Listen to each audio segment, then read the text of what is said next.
For over 30 years, Portable Church Industries has equipped thousands of churches with custom portable solutions that make launching, expanding, and thriving in rented spaces efficient and sustainable. From complete portable systems to expert coaching, they help churches save money, stay flexible, and focus on what matters most, reaching their communities. Whether you're a church planner or a church launching a new location, Portable Church Industries is a trusted partner in creating church anywhere. To learn more, go to portablechurch.com. That's portablechurch.com. Well, welcome to the Unstuck Church Podcast. I'm Sean, your host, here again with Amy Anderson. And today we had planned to unpack the Q4 2025 Unstuck Church Report, focused on the trends that we're seeing in multi-site churches across North America. But Amy, we're going to pivot just a little bit. That's right. Unfortunately, we didn't have enough multi-site churches in this quarter survey to provide what I would call a statistically reliable sample. Exactly. So that we can confidently put a report together. We had a great sampling, but just not enough. And I get it. Yeah. I've been working with so many multi-site churches this year. They are busy.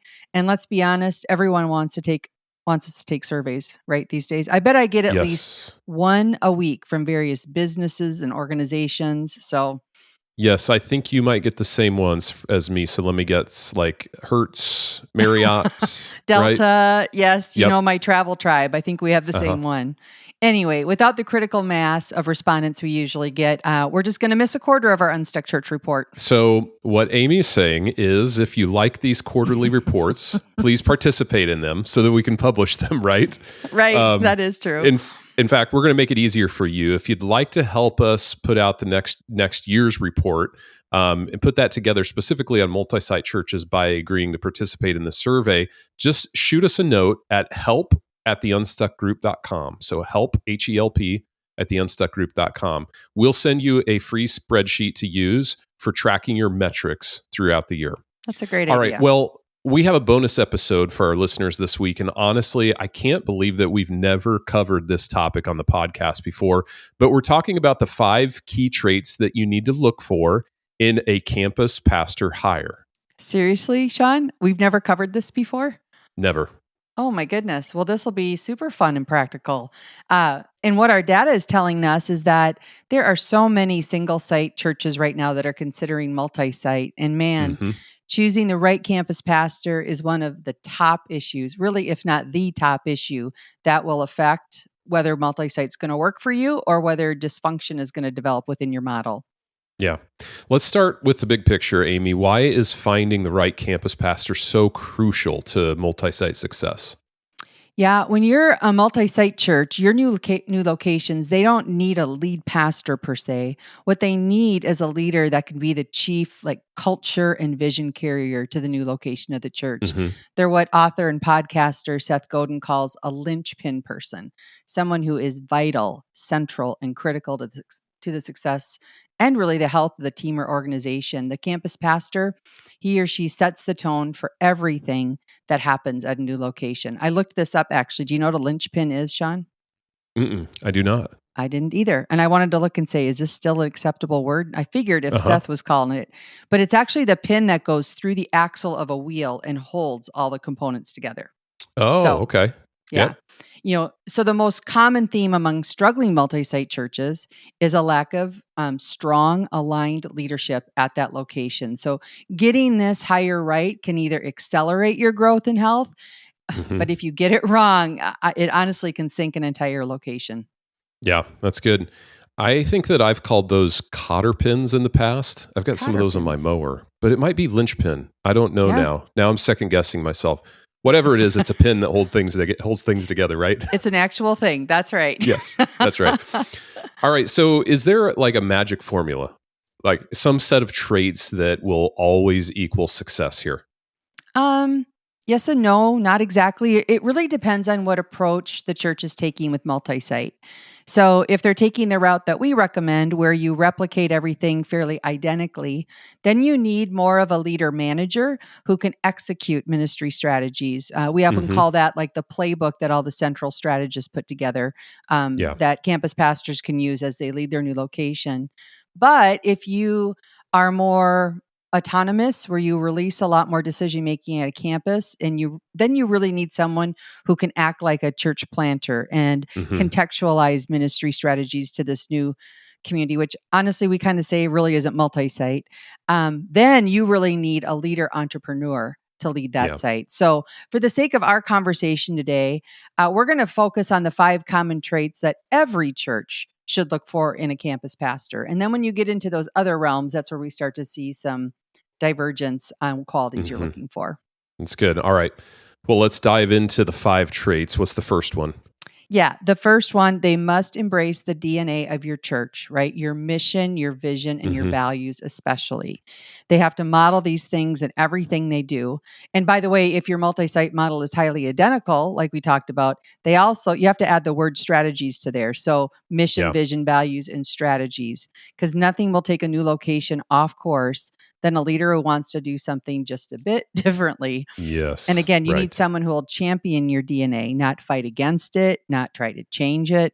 And that's why it's best, honestly, to spend time, have that person spend time at your church so you can truly understand who they are, right? Mm. You need some time with them. We recommend a minimum of a year on the team before sending them out to launch a new location. Mm. Well, say more about that. What roles do they often fill on the team before they launch a campus? Oh, so if you bring them on the team for a year. Well, if you're Hmm. going to hire from within and they're already on the team, what I see is they often come from the discipleship team. So commonly, groups pastors are great future campus Mm. pastors or people involved in like serving and leadership development, but often not care pastors. Again, we're looking for that builder mindset, and often care pastors are more shepherd than they are leaders. Not always, but Sure. commonly. But that's Yeah. where I see existing team members come from. And if that's where they are, that is just fine because you already know Hmm. this person. They're in a role that's going to do what you want campus pastors to do. But if you hire externally and you bring someone who's currently not a part of your staff team, even if they're just in your church, I would get them in the doors, and then I think they need to spend time that first year immersing in various ministry teams. They need to Hmm. get into your discipleship team and understand the ministry strategies there. They need to be around the weekend service team because even though in multi-site models they don't do a lot of the weekend service creation, they still have to be the coach for it. They still have to Hmm. understand what it is we're trying to accomplish in that space. Spend time in the next gen ministries because again, you're going to have next gen pastors most likely at your church, but you need to be able to stand back and make sure we're on brand and we're on Yeah. top of the things we need to be on top of. This will give them that frontline exposure, the building blocks of those ministries and DNA exposure to the heart of that ministry. And Hmm. then in either case, Sean, at some point during that year, they're also going to start to take leadership of what I call the people lane of your campus launch plans. You're doing Yeah. building lanes, you're doing promotion lanes, but that people lane is where you're building a core team, right? Who's going to go to that location with you. You're identifying volunteer leaders, you're launching groups. So they'll get immersed in both learning your ministry and, Hmm. and beginning to lead it throughout the course of those 12 months. That's great. That makes a lot of sense. What about the second trait? What would be the second thing? The second trait is they actually need to be a great communicator. And I say this even if your teaching is coming from a teaching team on video, because Hmm. when your campus pastor, when they're on the platform, they need to lead the room. They need to cast vision to their campus. They need to talk about important things like money or generosity. They need to compel Hmm. people at their location to take their next steps beyond the weekend service. Their hosted spots may be brief, right? We're kind of in that, depending on your church's style, but generally 4 or 5 minutes.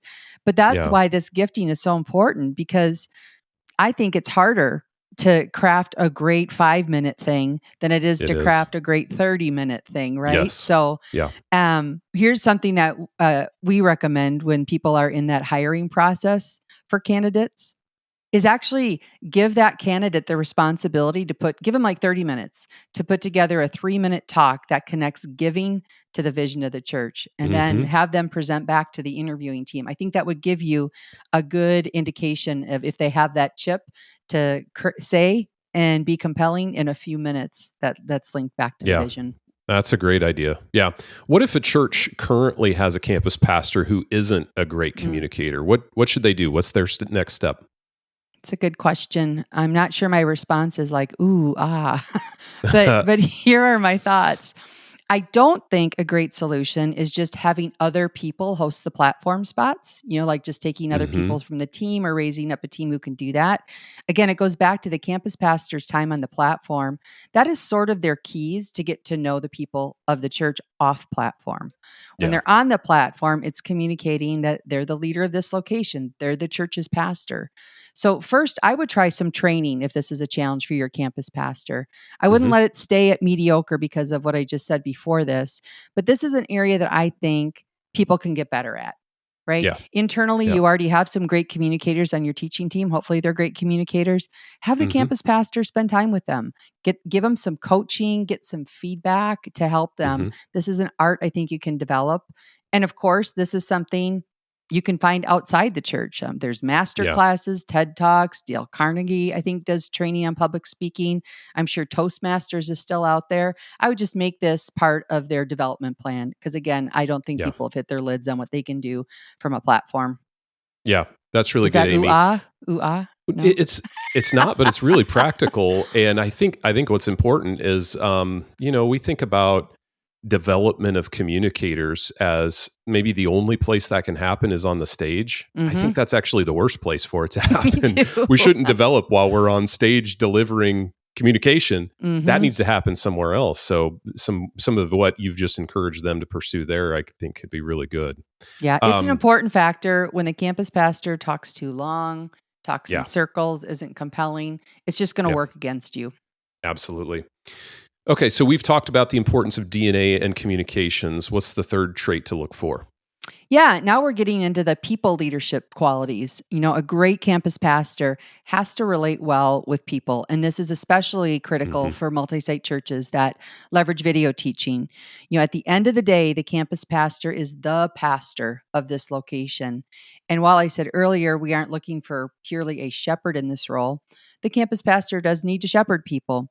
They Yeah. need a warm presence. They need to be approachable. If you've taken the leading from your strengths assessment that we talk about a lot, you want Hmm. someone on the people side of the wheel. If you've done the DISC assessment, you need some I and S in them. We're talking about a leader who is naturally wired to put people first, not the task. That's why, like a purely theological or administrative type probably will not succeed in this role. You need someone with relational strengths who can connect and care for people. So what I think I clearly hear you saying, Amy, is that I would not make a great campus pastor. Next question. It's all right. I accept that. I know a lot of our listeners are familiar with the Table Group's Working Genius assessment. What are your thoughts there?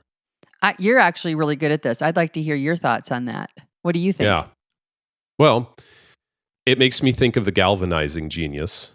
They Hmm. talk about that in the assessment. Galvanizing is the genius that really involves rallying people around a shared idea. Yep. And it seems, based on what we've been talking through so far, that this is really what we're looking for in a campus Hmm. pastor. It's a combination of leadership, enthusiasm, and building momentum. And people with that, I love that term, genius. Hmm. People with that skill, that knack, that ability that can rally a group of people seem to fit really well in this campus pastor role. They are people.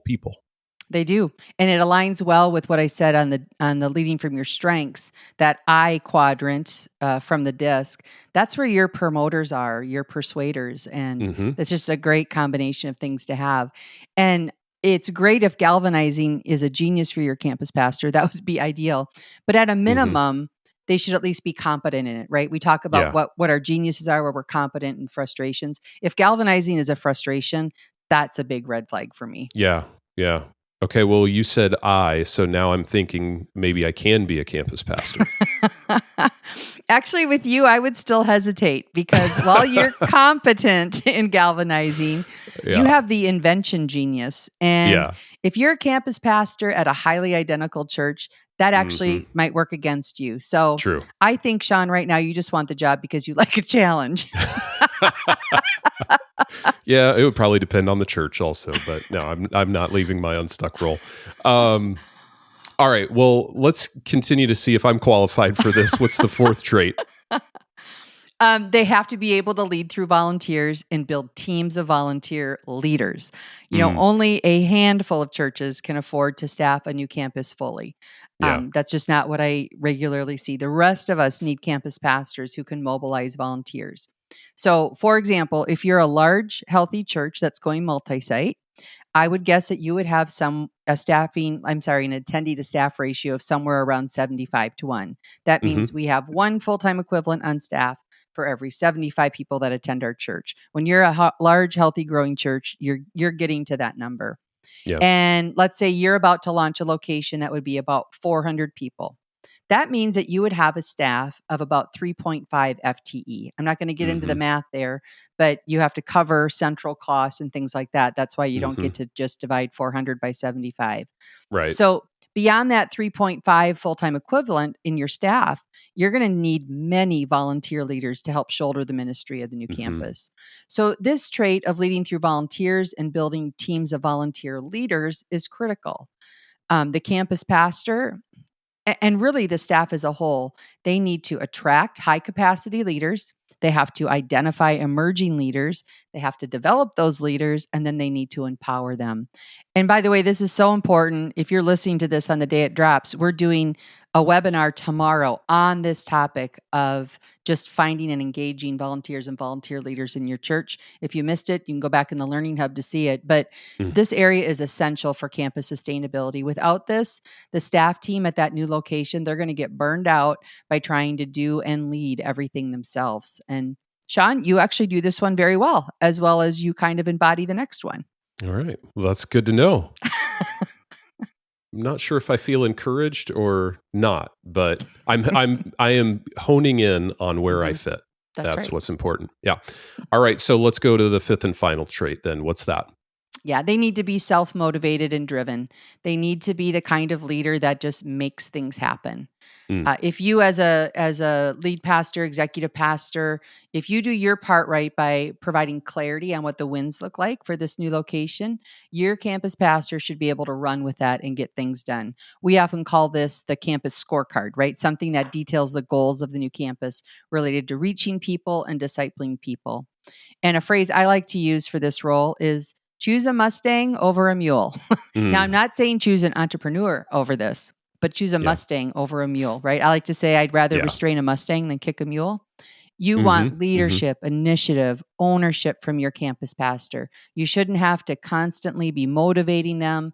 If anything, you probably need Yeah. to encourage them to slow down a little bit and rest because Yeah. great campus pastors, they're energized by challenges. They are the chief problem solver at that location. And honestly, Sean, this is you. These type of leaders, they don't complain, they don't wait for instruction or step away from problems. Rather, they lean in and they solve their solvable problems and deliver results. And they're probably motivated by the mission too, right? They have that Absolutely. missionary mindset Hmm. where they are driven, but it's a drive to better accomplish the Great Commission in the mission field they're doing ministry in. So, Yep. um, this has been really helpful. I would just imagine there's some senior pastors, executive pastors, maybe even campus Hmm. pastors who are leaning into Hmm. this and helping them really clarify the role of the campus pastor and some of those key responsibilities, in addition to what they're looking for in future Hmm. campus pastors. So, Amy, we're going to wrap up, but any final thoughts before we do? Yeah, just as you were saying that, I want to reiterate whether the teaching is coming in via video or whether your campus Hmm. pastor is a teaching campus pastor, all of these qualities still exist. And this is where Mm, I find the tension sometimes. When campus pastors are teaching, it's hard to embody all of those other things. So yeah. we have to staff up more at the campus to kind of fill in those spaces. Yep. But these five Yeah. traits, right? Embracing your DNA, communicating well, relating to people well, leading through volunteers and being driven, those are the foundational aspects of being a campus pastor. So if you're Yeah. looking to hire a campus pastor, take your time with this hire. The right campus Mm, pastor will multiply your impact. The wrong one will create problems that really will ripple through your entire multi site strategy.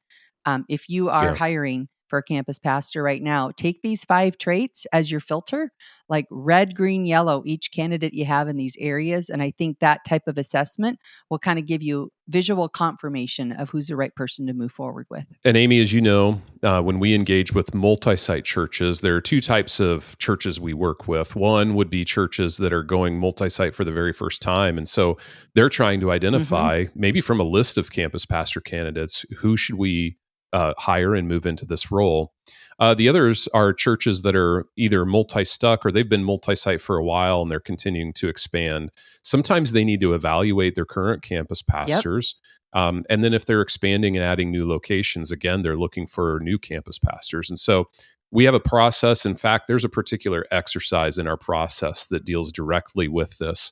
And if you're a church that feels like we could use some help with that right now, we would love to partner with you.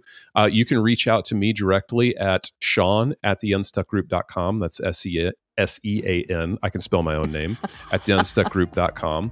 Or just go to our website, theunstuckgroup.com, and start a conversation there. Amy, I'm really excited as we wrap up today's episode. Next week, we're back with a series throughout December on some of the hottest topics within ministry right now. It's going to be really fun. Looking forward to it. And I hope that everybody will come back next week, listen to next week's episode, and take that journey with us through the month of December. So until then, have a great week.